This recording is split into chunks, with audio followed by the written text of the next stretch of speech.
So to talk more about this, I have Angela McLaughlin on the line, and she is with a Chico-based community organization called Stand Up for Chico.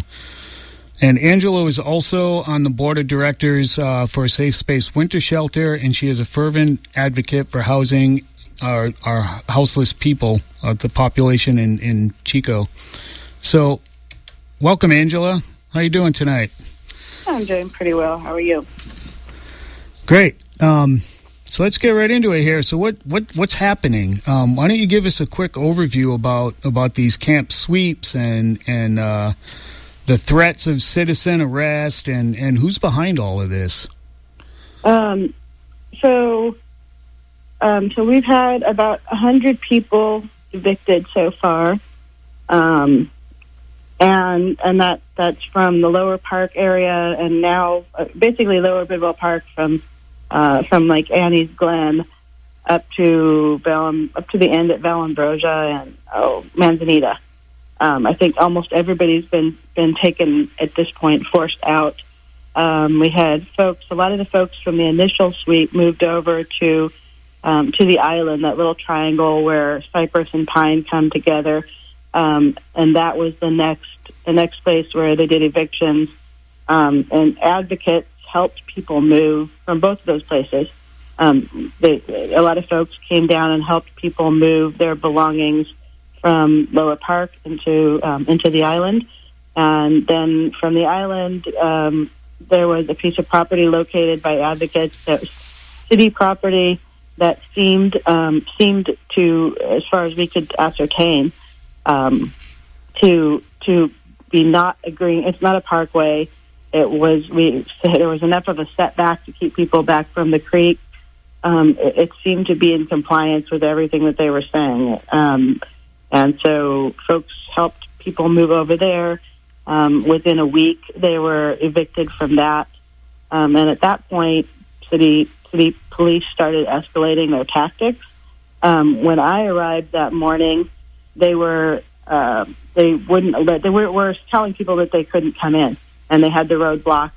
And at Humboldt and Boucher, and then they had another block set up at the entrance to that area. And it was only because a few of us just insisted, and just kept walking. And we were told, well, you can't come in for your own safety because there's equipment. It's a huge yellow. So they're not letting supporters in there to help people gather their things while they're being evicted, correct? Exactly, because that makes it a lot easier for them the next time, right? Like if people have to leave without their belongings, then the next time they move them, they're going to be leaving with what they could fit in the backpack was all they left with.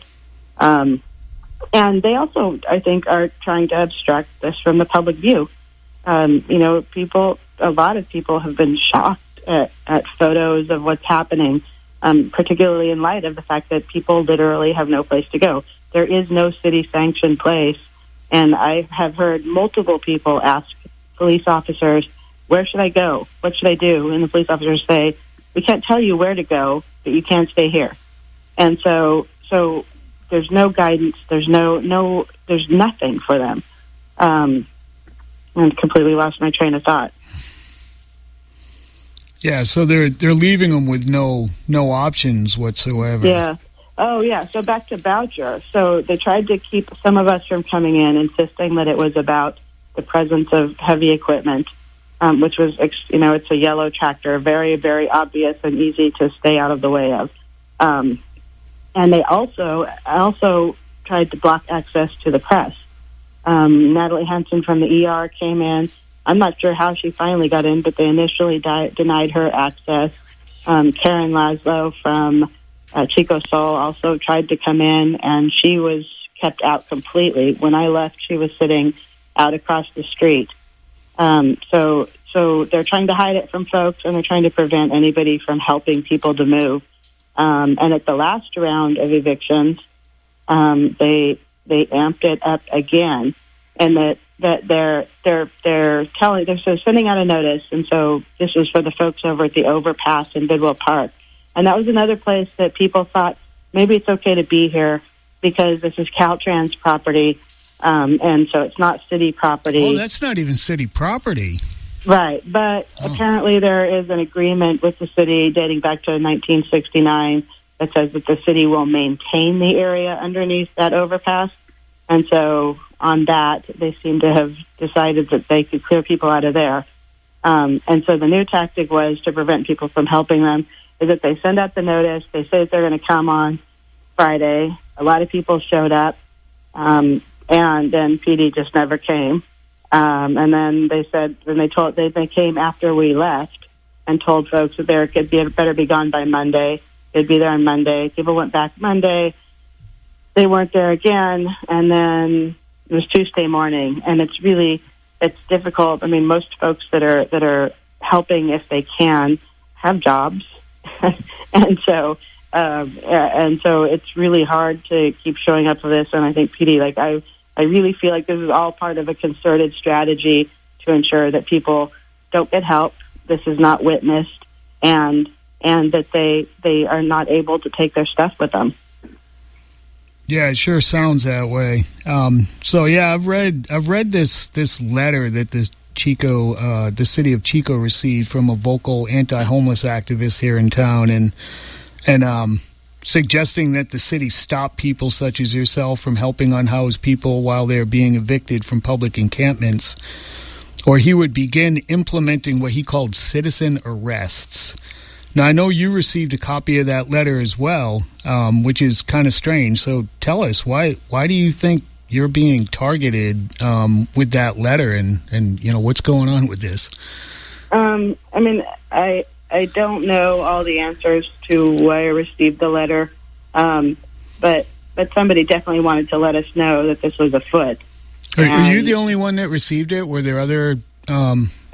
As far as I know, I'm the only one who received it, and it was left at my house on a vehicle.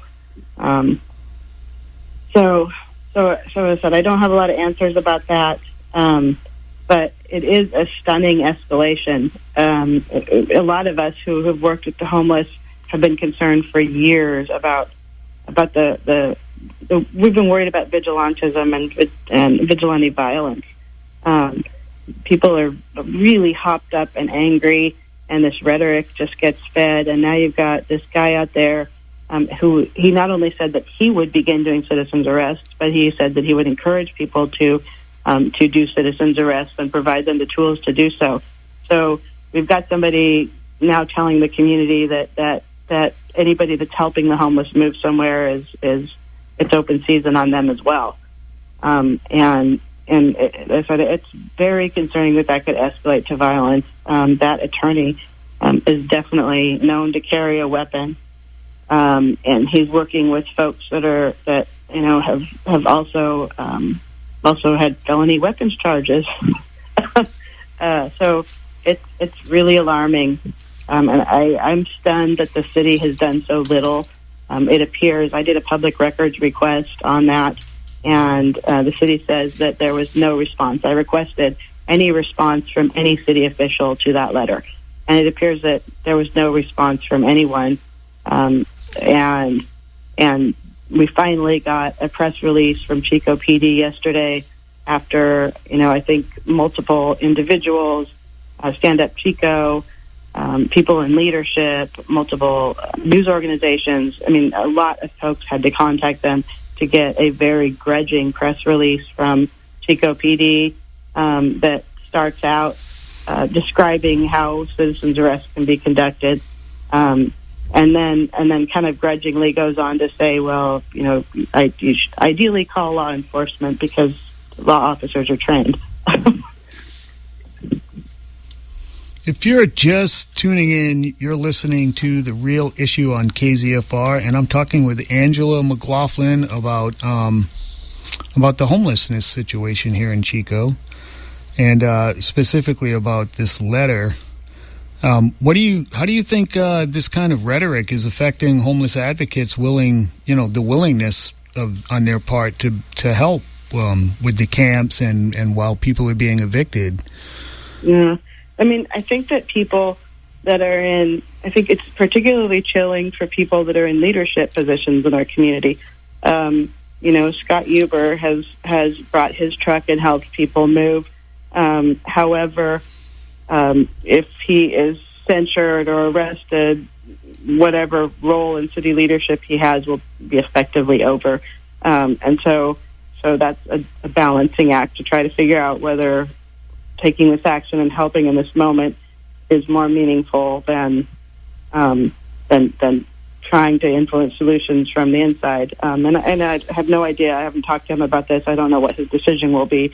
But it presents real difficulties, and it presents difficulties for organizations like CHAT, who I want to clearly state the organization had nothing to do with moving people to any of these locations. However, people that volunteer with the organization did help move them. And so CHAT's being bludgeoned publicly for that, and there's been a lot of pressure for the city to withdraw a relatively small allocation of funding that they got, is around $230,000, that would have helped them buy or lease a hotel, which would get people off the streets really swiftly, and a pretty fair group of people. And so that myth, it's just purely mythology, has spread like wildfire. And you've got a lot of folks on the council that are now advocating for them to lose that money. So I said it's really effective for anybody that has anything kind of at risk in the community. It will be hard for them to continue to offer support. Yeah. So, in your experience, where do we go from here, as far as being able to support? I don't know. I'm stumbling with this right now, and I think a lot of us are. The level of this is unprecedented. If they clear out Comanche Creek next, there's 75 tents over there. A lot of people that are sleeping in cars. The same. There's probably 35 to 50 tents over at Wind Chime now, and also a lot of people sleeping in cars over there. We don't have one single place for safe parking. We don't have one single place that people can camp legally. We don't have one single shelter accepting people. There are 10 rooms that were rented by or leased by Torres for people to quarantine for 2 weeks. And so with the over 100 that we've already had evicted, to use that system to get people in, just to get the people that have already been evicted, would be 4 years.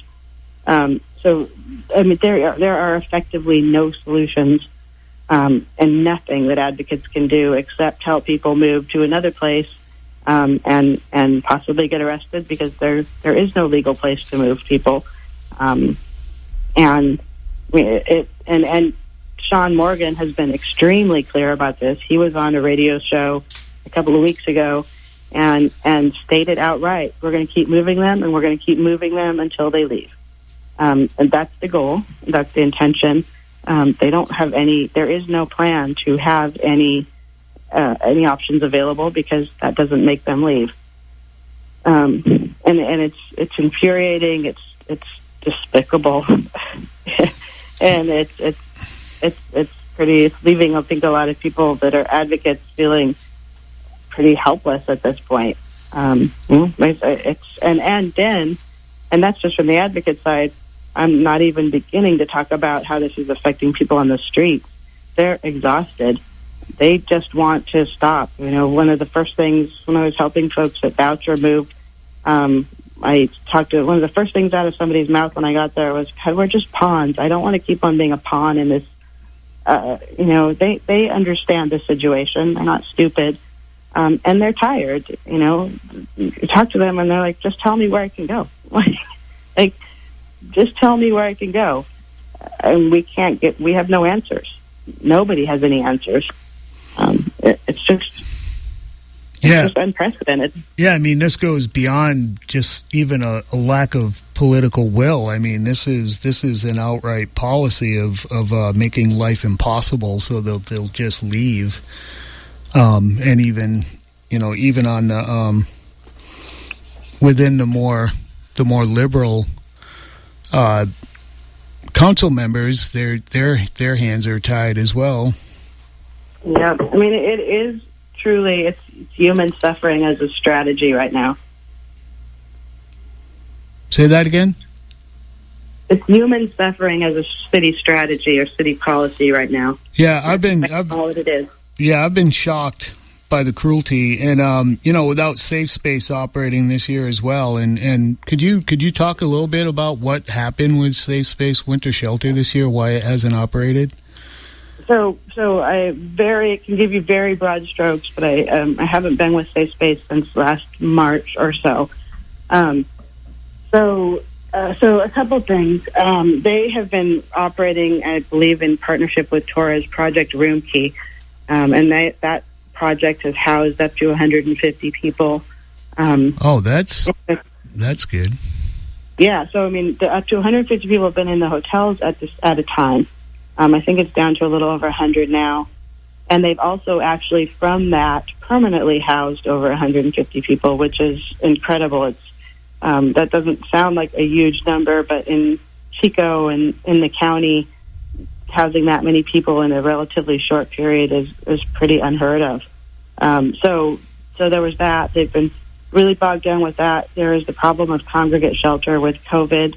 A lot of the churches that Safe Space has historically used, when we put down mats for people to sleep on, they were 3 feet apart.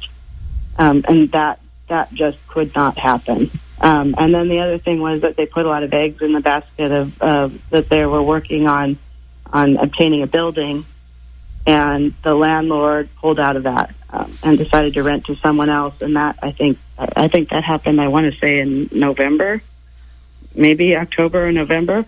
But at that point, it was pretty late to salvage any real strategy. And again, even if they had been able to line up churches at that point, it would have been really minimal number of people. So right now they got a little funding and they got the go-ahead with the sprinkler issue. That was the other thing. Yeah, I heard about that. I heard about the sprinkler thing. That's been going on for over a year, but they finally were able to use some churches. But because it's still COVID, it's still a pandemic, and because it's close quarters, I think they're housing maybe 18 to 30 at the max people in any of those locations, and it's by referral only. It's mostly people that are referred by Enlo, or people that have some kind of illness and are particularly vulnerable. And so there's no intake. There's none of that. The traditional program isn't happening at all this year. So they're able to address that small number. And again, those are referrals from the hospitals. So for somebody that's just on the street, yeah, there still is no option. That provides nothing. Yeah, could you tell the listeners what is Stand Up for Chico? So we started Stand Up for Chico, I want to say last July or August. It's a political action committee, and I think everybody that's involved in it, none of us is crazy about political action committees. However, it's really ambivalent about this, and I remain ambivalent about it. However, it was the only we saw so much money being poured into the Citizens for a Safe Chico PAC, and they really effectively dominated the narrative of the last political season. With this, I mean, it was essentially was really straight from Trump's playbook. You're not safe. You and your family are not safe, and these people present a threat to you. And we felt strongly that we need to do something to counteract that, and the only way to really accept money and advertise was to establish a PAC. So that's why we went that way. And so really our goals are, we have a lot of goals. We have more goals than we have time. It's very grassroots. Nobody's paid.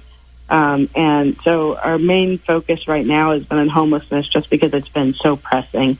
And it's just a dominant issue this last 6-8 months. However, ultimately, we want it to be more of a coalition building kind of organization. We'd like to be able to amplify messages from other groups that are doing good work in the community, and share a lot of the positives of the community, which have gotten lost in all of this. If you read some of the things online, my God, you'd think that this was a nightmarish town that you couldn't walk in. And that's not the case. Chico's a beautiful community, and a lot of us go downtown and go to the parks, and we're not fearful and we're not restricted in our activities. And it felt like that really got lost in this. So a whole bunch of irons in the fire.